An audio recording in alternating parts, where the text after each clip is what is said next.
light fixtures that were from the military facility? Uh-huh. Really? You still have those? Uh-huh. 8 foot fluorescent. Yeah, yeah. I still got a couple of those. So when the military left here, did they just leave everything here? Light fixtures, I mean, Building tool wise, benches, yeah. all that? Well, tool benches, just but as far as stuff that was attached to the building, like light fixtures and stuff like that, all stayed. Okay.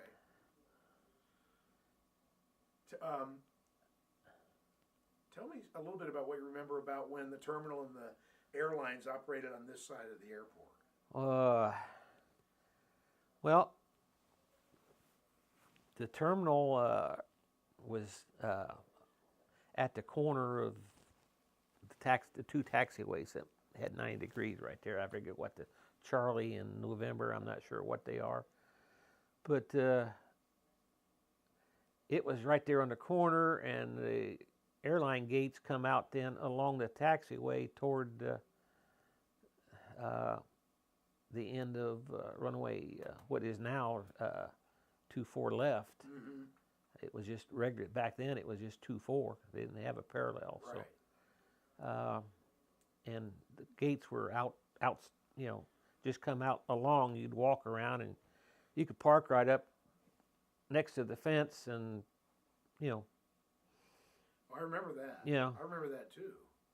Dad used to bring us out here to watch the constellations come and go, and I remember for a nickel you could get a great bag of popcorn in the terminal. Well, I never went into the terminal building that much, so. Mm-hmm. Well, when you're 5 years old, Yeah. and you get a chance to go get a bag of popcorn for a nickel, that was part of the ambiance. lure. Yeah, the lure. But there at night, especially you'd see a lot of the parking lot area was out here along Wright Drive now. Would be packed with people just sitting there watching. Yeah, I think that's fascinating. Huh. So you never worked on any of the commercial airline Not until traffic that came through here? not till a few years before I retired, we got involved with airline contract maintenance. But up to that point, no, I'd just been general aviation. And when you were doing airline contract maintenance, did they bring the airplanes over here? No, we went to terminal. Yeah. So you had to work outside. Mm-hmm. Yeah. No, I'd been even if they brought them over here, it was outside. Well, that's true. That's true, yeah. I do remember the DC-3s being in the hangars over there. Oh, yeah, those hangars were big enough, yeah. Yeah. This hangar here is not big enough, so. Right. Huh. Yeah, but yeah, there was, like I say, DC-3s, and like I say, back then, Ohio Aviation was a big Beech 18 specialty shop, so they had 2 hangars full of Beech 18s. And who'd you say had the Lodestars? NCR? Yeah, NCR, I believe it was. Wow, that's a pretty good sized airplane. Yeah. Yeah. Not quite as big as a DC-3, but. No. And then I think they went from the Lodestars up to Convairs. Okay. Now the Convairs that GM flew used to fly off of this ramp for a long time. The 580, 580 conversion. Yeah. What experience did you have with that? Very little. Okay. Servicing, a tire or something here or there once in a while, but other than that, very little. Didn't they come in and out here 2 or 3 times a day? Oh yeah, they had a scheduled service. I think they went from Detroit to Dayton to Anderson, Indiana, or somewhere over in Indiana, and then back to Detroit, just a round robin. And were they flying people around, or were they flying parts? Flying people. Okay.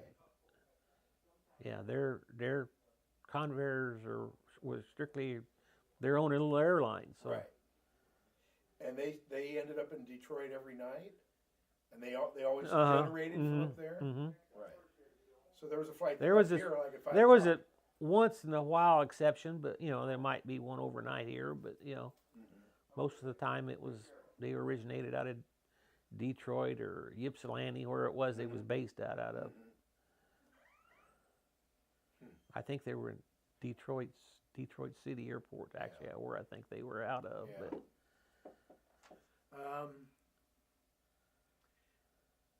So ASI sort of got into the corporate and charter business. Then how did that affect what you were doing as far as A&P work here? It just means I just was working on bigger airplanes as we went up. I got to the point. We worked on so many. We sold and maintained so many 421s. A lot of times, I got to know the people out at Cessna and the technical services. And if I had a problem, I'd call them. If they had something they'd never heard of, sometimes they even call me. So sure. So that's an important part of what went on here is that experience that you and ASI, who've been around a long time now. Yeah.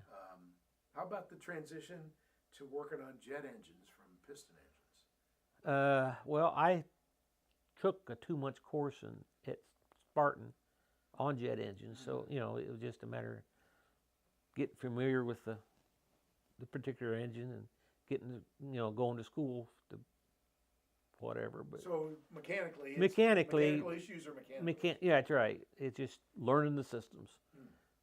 Okay. So. And then, as you know, I was a student pilot here a long time ago. How about what kind of problems did student pilots cause mechanically? Any number. We had all kind of. We had a little discrepancy write-up sheet that the instructors or rental pilots would fill out. You're probably familiar with. And like I say, the one that stands out in my mind over all of them is I got one from a student pilot, and he says the brakes work fine in the air, but work fine on the ground, but they feel funny in the air. So. That's good. So. But I mean, a fleet of training airplanes must have had some more maintenance issues than people who trained pilots. Always. The training, you're always something little thing happen. And like I say, back in the late 70s when the GI Bill was going strong and so on, I say we had a fleet of, I'm trying to think, 10 or 12 airplanes.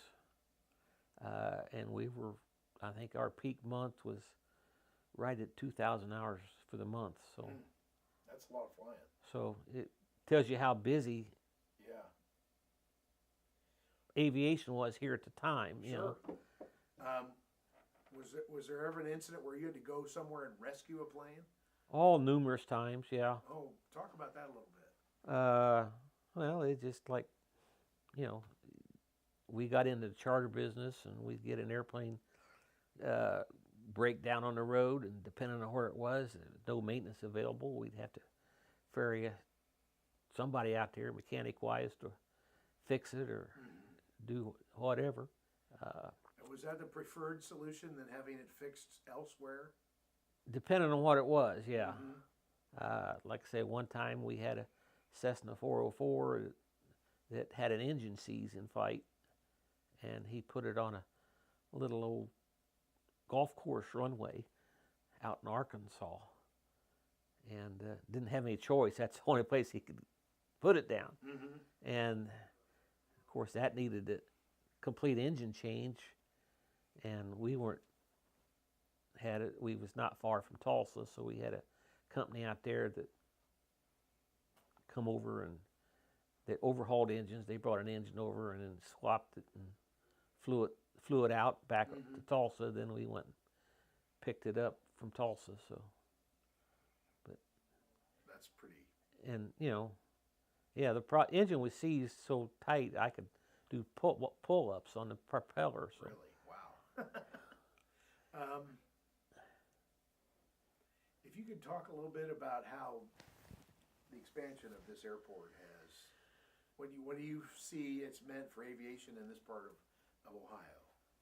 Oh, expansion, my opinion anyway, is this airport could be a lot more than what it is if the city would have just left it expand. In my opinion, the city had to, at least the previous operators, the city and the Department of Aviation and the city fathers had to worked on the assumption that it wasn't what a new operator or somebody in the airport can do for the airport. It was what can they do for the city.